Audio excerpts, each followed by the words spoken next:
Money Mayweather.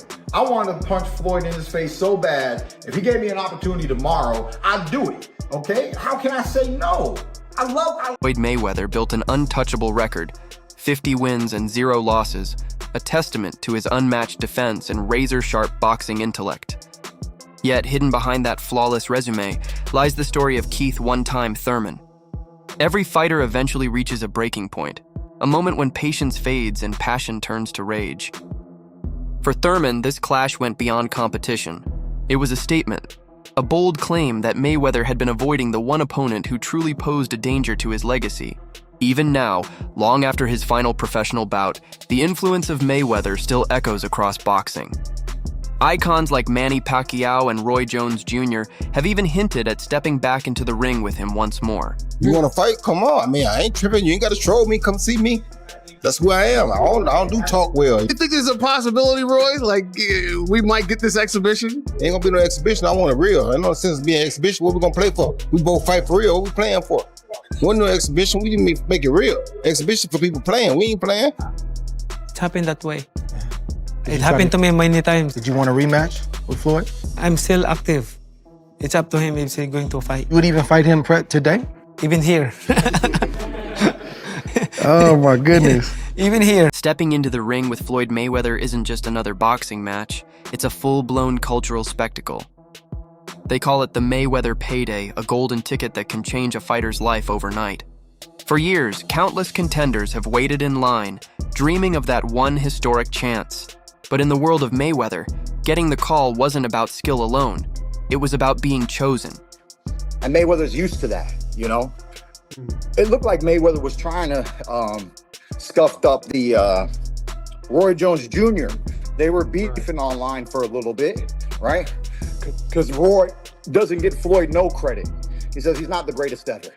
He might be one of the richest ever, outside of Canelo Alvarez's new contract, $400 million. But you know, Floyd might be one of the richest ever, and one of the best of maybe his generation. But you know, not everybody is sold on TBE. Not everybody is sold on the best ever. And that's the way that Floyd has always perceived himself, with great respect. And that's where the story of Keith "One-Time" Thurman truly begins. While others chased a big payday, Thurman was chasing something deeper, a fight that would define his legacy. Today, he's often remembered as the biggest what-if in Mayweather's undefeated journey. He became the symbol of a fighter who many believe was denied his rightful shot, a victim of Floyd's calculated pick-and-choose approach. At his absolute best, Thurman was an unbeaten powerhouse, a puzzle of speed, strength, and precision. And if you ask him, that's exactly why Mayweather never tried to solve it. Money Mayweather. I wanted to punch Floyd in his face so bad. If he gave me an opportunity tomorrow, I'd do it. Okay? How can I say no? I always wanted to punch that man in the face. You know? That's actually why I never shook his hand. Never shook his hand, because my satisfaction isn't in meeting you. It's in, you know, having the fight. And after the fight, we can shake hands. After the fight, I can give Floyd all the respect. I never got the fight, never gave him any real respect. You know what I mean? I actually do respect Floyd, but face to face, I can never give him respect because he never put respect on me. Did he ever ask you, hey Keith, why you talk to me? Why you don't? Did Floyd ever approach you and ask? Nah, we just was in the lobby one time at the Intercontinental here, and he actually walked up to me, and you know, he was cordial. He was cool and everything, but then we was just getting to talking, and it just, you know, it is what it is. You know, he had like some. In the early 2000s, the welterweight division belonged to one man, Floyd Mayweather. He reigned as boxing's ultimate superstar, the pay-per-view king, the final challenge every hungry fighter wanted to conquer. But while Mayweather was racking up $100 million paydays against big-name opponents, something powerful was rising quietly in Florida, a storm named Keith Thurman. So I've titled myself a knockout artist ever since I was 14 years old, and I was knocking out grown men with 16-ounce gloves and headgears, you know? So I tell people, ever since then, I've been dropping people like a bad habit, you know? I love being a power puncher. My first favorite fighter of all time was Mike Tyson. It was my goal to have more knockouts than Mike Tyson in my professional career. You know, it's just, you know, just little goals. Yeah, as a kid growing up. So I started off holding it down with 8 consecutive first round KOs and TKOs here at the Alucard Pavilion out in Tampa, Florida.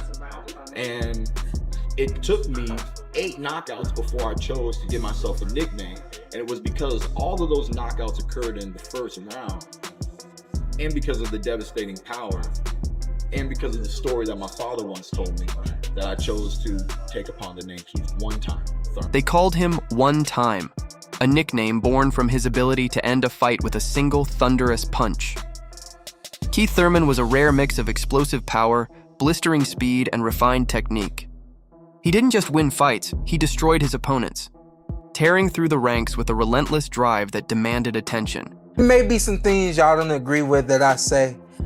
I assure you, up until, and y'all know Keith got gas issues, but until that gas tank start to run on E, he's a good fight against anybody. Come on, You man. don't want to hear it. No. If you think about Keith was the guy, man. Yeah. Keith just ain't fighting. That's it. Yeah. And I think just the rust and everything's catching up with Keith. Yeah. Hey, supposedly we might get Keith this year. About before the end of the year. You heard that's confirmed? I mean, I talk to my boy every now and then. Okay, shout out to Keith Thurman. By 2014, Keith Thurman's spotless record spoke for itself. He wasn't just another name in the division. He was a growing threat. To him, Floyd Mayweather wasn't a legend to admire.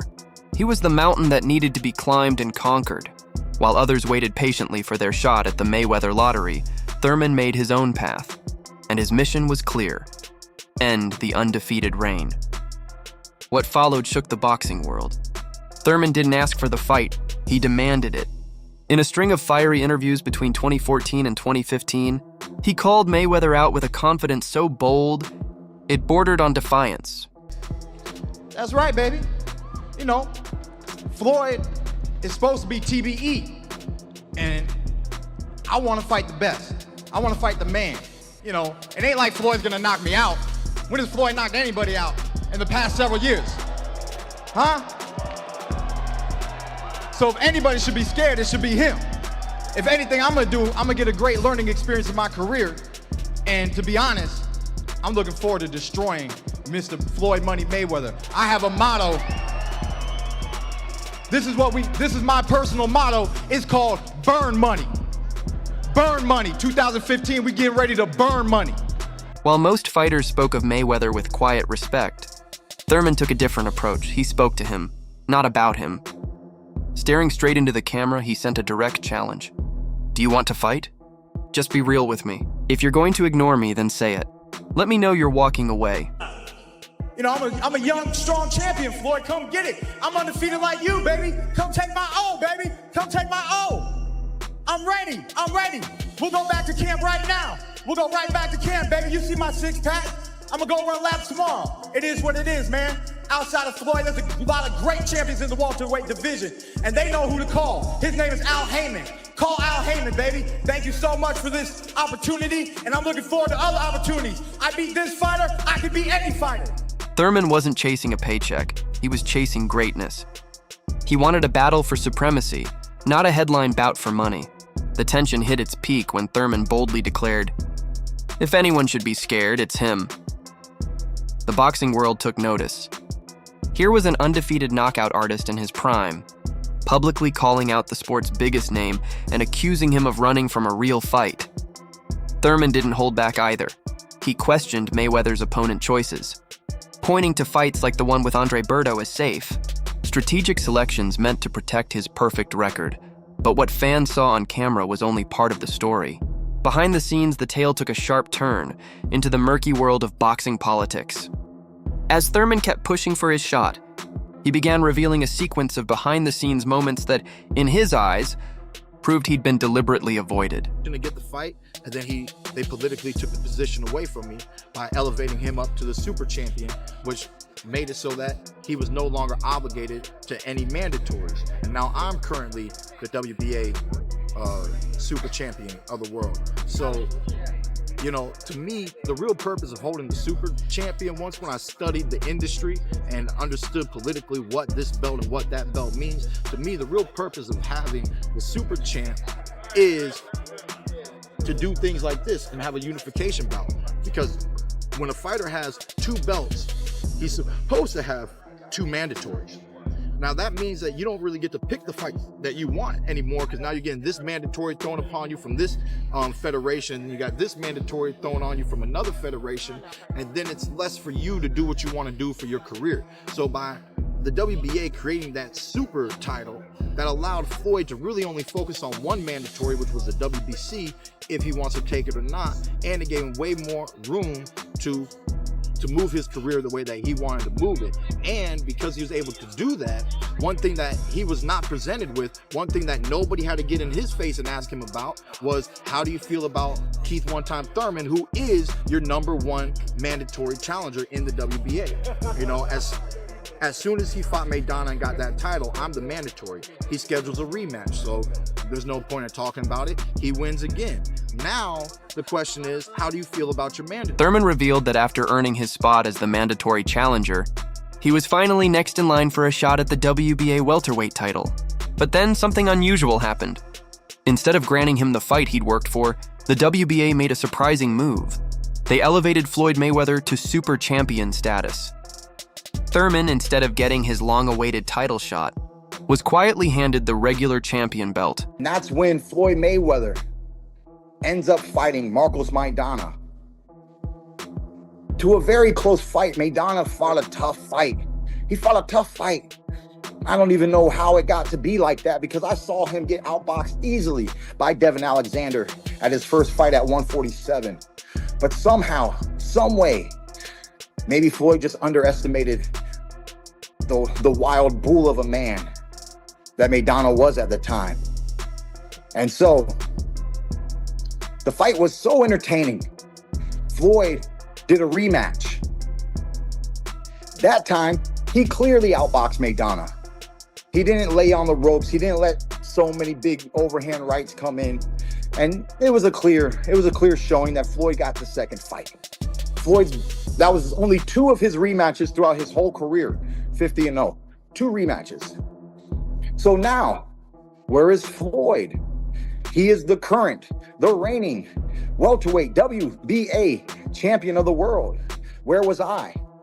I was taking fights and I was maintaining position as the #1 contender. And there was a phone call. There's a phone call I never got. And it was to fight Floyd. Somehow, never got the phone call. He said, "Hey, Keith, how are you doing today?" I said, "I'm good, my man. What would you like to talk about?" He says, "Can you please tell me, how does it feel to be the WBA welterweight champion of the world? For you have been elevated." I said, "Elevated? What do you mean?" He said, "You're the champion of the world. I learned this on a phone call." To the casual fan, it might have seemed like nothing more than a new title, just another belt. But as Thurman revealed, it was actually a calculated move, a masterstroke of boxing politics. Were you mandated to fight Floyd? Man, they created the WBA super title. They gave it to Floyd so that he wouldn't have to fight me. Now Mendoza is saying whoever is the super champ has to fight the regular champ. That wasn't the case when Keith Thurman was the champ. So they just did. So they simply didn't even mandate that fight. Know your history, man. Floyd Mayweather politically ducked me. 100. It was the most BS political move in the world. I get a phone call, "Hey, Keith, instead of being the interim champ, you're elevated to the regular champ." So yes, I was his mandatory. Yes. You know what I'm saying? Did it ever get mandated? No. Why did it not get mandated? Because he had 2 fights with Maidana. Then they elevated him to super champ. They gave me the regular champion, and they didn't let the regular champ touch the super champ in that generation. Hidden deep within the WBA's rulebook was a stunning loophole. A super champion had no obligation to face their mandatory challengers. With that single technicality, Mayweather was effectively untouchable. So by the WBA creating that super title, that allowed Floyd to really only focus on one mandatory, which was the WBC, if he wants to take it or not, and it gave him way more room to move his career the way that he wanted to move it. And because he was able to do that, one thing that he was not presented with, one thing that nobody had to get in his face and ask him about was, how do you feel about Keith one-time Thurman, who is your #1 mandatory challenger in the WBA? You know, as soon as he fought Maidana and got that title, I'm the mandatory. He schedules a rematch, so there's no point in talking about it. He wins again. Now, the question is, how do you feel about your mandatory? With that loophole in place, Mayweather suddenly had a rule-backed reason to avoid the most dangerous threat in his division. For Thurman, the realization came in the most unexpected way. He didn't win his title in the ring, but learned about it through a phone call from a reporter. It was a surreal moment that confirmed his worst suspicions. This wasn't a reward for his rise. It was a pacifier, a quiet consolation meant to keep him content and keep him away from the throne. I learned that I'm champion of the world thanks to a phone call. I said, well, so what happened to the real champion of the world? No, Floyd's not champion of the world. He is the super champion. I said, does it come with a cape? What the hell is a super champ? But Thurman, you're the regular champion of the world. What's regular about being... But the question remained, who could have crafted such a flawless political escape? The trail, Thurman believed, led to one of boxing's most powerful and enigmatic figures. Al Heyman. What is your relationship with Al Heyman, and how important is Al Heyman right now in boxing? Me and Al Heyman work hand in hand. Great guy, you know what I mean? That's Leonard's partner. But Al Heyman is a great guy, tremendous guy. One thing about I can say, Al Heyman is the man of his word. Whatever he says he's gonna do, he's gonna do. No different from if I say... Heyman served as the trusted advisor to a vast roster of top-tier fighters, a list that included both Floyd Mayweather and Keith Thurman. Operating mostly from the shadows, he was seen as the quiet architect of modern boxing strategy, a mastermind who built fortunes for his fighters while carefully shielding them from unnecessary risk. The most powerful man in boxing is also unseen, and you've probably never heard him speak. Al Heyman. Al Heyman. Get Al Heyman. Absolutely. Al Heyman check. So what makes Al Heyman so important and untouchable? Even the New York Times tried to answer these questions and failed. Here's what we know. He's Harvard educated, very successful in live concert promotion, television production, and boxing. He has a long list of celebrity clients. A brother Bobby who fought Sugar Ray Leonard. No office, no answering machine, no photos, no interviews. Where Heyman goes, the money goes. In boxing, when you're talking about Floyd, you're indirectly talking about Al Heyman, his business partner. With Heyman guiding both the established superstar and the hungry challenger, a massive conflict of interest began to take shape. Why would he ever risk his billion-dollar asset, Floyd Mayweather, against a young, dangerous contender like Keith Thurman, who had everything to gain and nothing to lose? A single defeat for Mayweather would have shattered the carefully built perfect record narrative meant to carry him into retirement. Meanwhile, a loss for Thurman could have crippled the momentum of a future star. From a business perspective, the math was simple. The fight didn't make sense. Keeping them apart was the safer move. Let Mayweather retire undefeated and let Thurman build his own path separately. But in doing so, Thurman found himself battling more than just an opponent. He was up against an entire system built to protect the legend's legacy. So real quick, what's PBC fighters and Floyd Mayweather gonna do? Because PBC don't have the money to put on fights, which means they're not drawing income. What they gonna do? Keith Thurman, what you gonna do on that back end? That back end gone, man. Fred, why you in celebratory mode? Because I told them not to get gas at that gas station that they rob people. I told them not to eat at that food place. It was terrible. I told them that I forewarned the people, man. I was Frederick Revere. You know, they're coming. I was on my horse, man, and y'all said me and my horse was crazy, man. You know what I mean? But y'all go ahead and enjoy. I wonder what Floyd gonna do. Floyd, what you gonna do, man, with the Al Heyman money? Drake said Al Heyman checks good. Are they, Floyd? Peace. The moment Thurman began to speak out, the boxing world erupted. Fans split into two camps. On one side, Mayweather's loyal supporters dismissed Thurman's claims as jealousy. They argued that Floyd had earned the right to choose his opponents, that his legacy and drawing power gave him that privilege. To them, it was nothing more than business as usual. But on the other side, a growing wave of fans and analysts saw something different, a blatant case of ducking. Thurman's detailed breakdown of the WBA's super champion loophole gave his accusations a level of credibility that was hard to ignore. I had to look up what a super champ was. And in the fine print, right in the paragraph, you could read that super champions are not obligated to fight mandatories. Is it ducking? This is what we call politics, people. Thurman wasn't just another frustrated contender. He came forward with a logical, evidence-backed case that exposed the politics behind the scenes. His words gave weight to a growing belief among fans and insiders alike that the final stretch of Mayweather's career had been carefully engineered. A calculated run of low-risk, high-reward matchups designed to preserve perfection. Mayweather just did such a smart thing, but also a devious thing. Waiting until Pacquiao was older, waiting until he slowed down, and then... Devious is not illegal in boxing. It's encouraged. Devious can be an asset. That's how you retire with a 15-0 I give record. Floyd credit for brilliance. It would have been an interesting fight had he fought Pacquiao when he was younger, in his prime. It would have been a very different Would have been fight. a more interesting fight. Much more different. Because Much more difficult any fight. go-forward physical warrior like Pacquiao is going to wear down. Exactly. And any brilliant counterpuncher like Floyd is going to retain more. Also the fact that Pacquiao fought him with a bum shoulder. Money talks. Yeah, I mean, look, I guess he was faced with this thing, legacy, or, I mean, it was the biggest pay-per-view of all time in boxing. I think it was like 4 million buys or something crazy like that. It was huge. Yeah, give him a cortisone shot, throw him out there. Unfortunately. As the dream of facing Mayweather dissolved into a maze of boxing politics, Keith Thurman refused to let frustration define his story. He moved forward with purpose, determined to prove his worth inside the ring. Thurman went on to unify the welterweight division, defeating Danny Garcia and solidifying his status as one of boxing's elite. But his true test, the chance to prove he was willing to face greatness, was still waiting. In 2019, that moment arrived.